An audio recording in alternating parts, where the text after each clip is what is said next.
Can Xic es va omplir amb el rock més dur i ensordidor de Viladecans. La nit va començar amb l'actuació de Siete Grillos, que amb la seva combinació de hard rock, metal i punk van oferir una actuació electritzant i plena de lletres reivindicatives i llibertàries.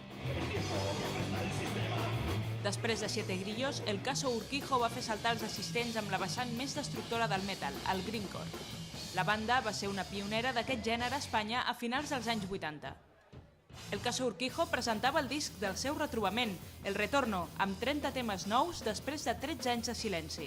Lo hemos pillado con tantas ganas que todos estos años de parón, que teníamos comprimido ahí en el cerebro prácticamente, lo hemos sacado de golpe. Una fuerza brutal.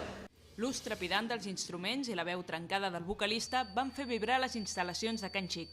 Va quedar clar que el pas dels anys no ha reduït la potència del so del Caso. Adaptado a estos tiempos, a las experiencias que hemos vivido, porque claro, hemos madurado también bastante, ¿no? Pero bueno, sonido Urquijo igual. Poca diferència, ruido a saco. El Caso Urquijo té confirmat un nou directe a Barcelona al gener del 2010.